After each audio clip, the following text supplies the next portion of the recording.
Need a house. तो बच्चों हम सब कहाँ रहते हैं? हम सभी को हाउस चाहिए होता है रहने के लिए। चलिए आज हाउस के बारे में जानते हैं। All of us need a house to live in. We live in it with our family. A house protects us from heat, cold, rain and storms. It also protects us from animals. A house protects us from burglars. तो बच्चों हम सभी को रहने के लिए एक घर चाहिए होता है। हम घर में किसके साथ रहते हैं? हम अपनी फैमिली के साथ उस घर में रहते हैं। और बच्चों घर में क्या हम खाली अपनी फैमिली के साथ रह सके इसलिए रहते हैं? नो, घर हमें कई सारी चीजों से प्रोटेक्ट करता है। ये हमें हीट यानी गर्मी, कोल्ड ठंड, रेन बारिश और स्टॉर्म्स यानी तूफानों से प्रोटेक्ट करता है। और इसके साथ साथ हमारा हाउस हमें वाइल्ड एनिमल से भी प्रोटेक्ट करता है और हम अपने हाउस में सेफली भी रह पाते हैं। हाउस हमें बर्गलर्स यानी चोरों से भी प्रोटेक्ट करता है। A house gives us comfort and happiness. तो बच्चों एक हाउस हमें क्या देता है? हमें कंफर्ट और हैप्पीनेस देता है। हम घर में अपनी ऐसी सभी चीजें रखते हैं जिससे हमारा जो लिविंग स्टाइल है हम उसे कंफर्टेबली रह सके। चलिए आगे बढ़ते हैं। Kinds of houses. Do we all live in the same kind of house? Certainly not. तो बच्चों क्या सभी लोग एक जैसे घरों में रहते हैं? आपके नेबरहुड में जितने भी घर हैं क्या वो सभी सेम हैं? नो, ऐसा नहीं होता। हर घर अलग अलग होता है। All houses are not of the same kind. There are mainly two kinds of houses. तो बच्चों mainly two kinds of houses होते हैं और वो कौन कौन से होते हैं?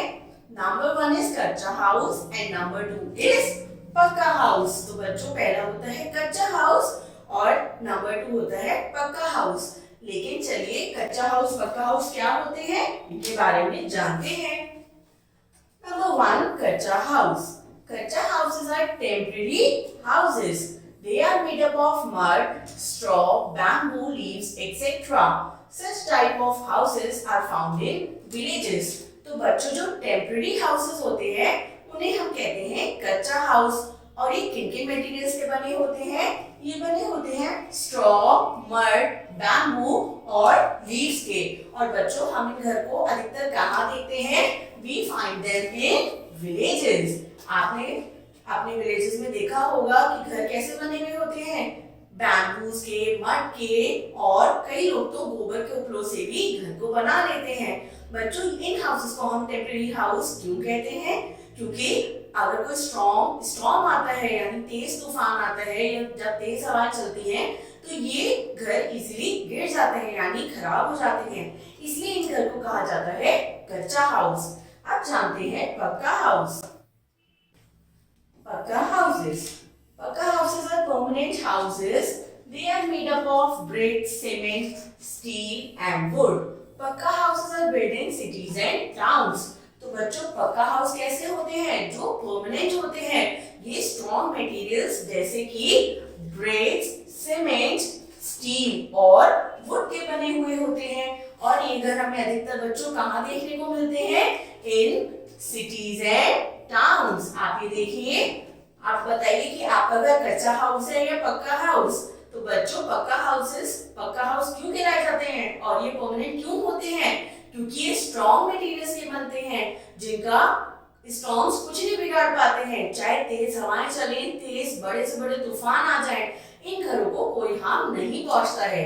इसलिए हम इन्हें कहते हैं पक्का हाउस है, परमानेंट हाउसेस। चलिए अब पढ़ते हैं आगे। Some people live in special houses. These are, चलिए अब कुछ स्पेशल हाउस जानते हैं। ये कौन कौन से होते हैं? Number 1 is tent.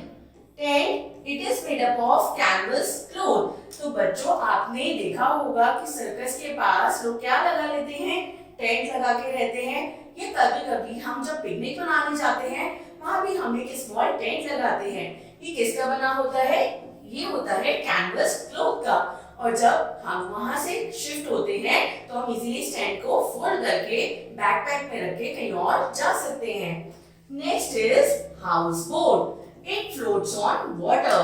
तो बच्चों ये कैसा हाउस होता है? जो बोट पर बिल्ड होता है, इसलिए हम क्या कहते हैं इसे? House boat. और बच्चों हाउस बोट कहाँ चलती है? पानी पर चलती है।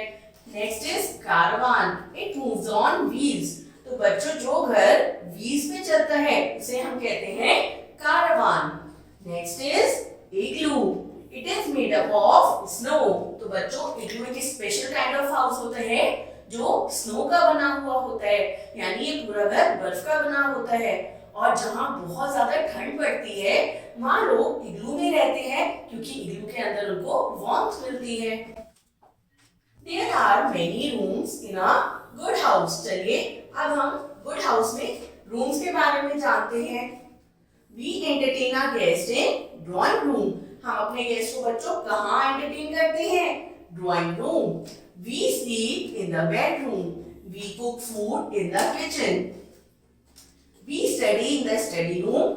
We take our meals in the dining room। We take bath in the drawing room। तो बच्चों बताइए क्या आपके घर में खाली एक सिंगल रूम है? नो, हमारे घर में कई सारे रूम्स होते हैं और हर रूम का अपना एक अलग अलग पर्पस होता है। तो जब हमारे घर में गेस्ट आते हैं हम उन्हें कहाँ बिठाते हैं? हम उन्हें बिठाते हैं ड्राइंग रूम में। और बच्चों हम सोने कहाँ जाते हैं? In our bedroom. और मम्मा टेस्टी टेस्टी फूड कहाँ कुक करती है? In the kitchen. और बच्चों जब हम लोग पढ़ाई कर रहे होते हैं तो हम कौन से रूम में जाते हैं? We go to the study room. और जब हम खाना खाते हैं अपने फैमिली मेंबर्स के साथ तो वो खाना हम कहाँ बैठकर खाते हैं? In the dining room.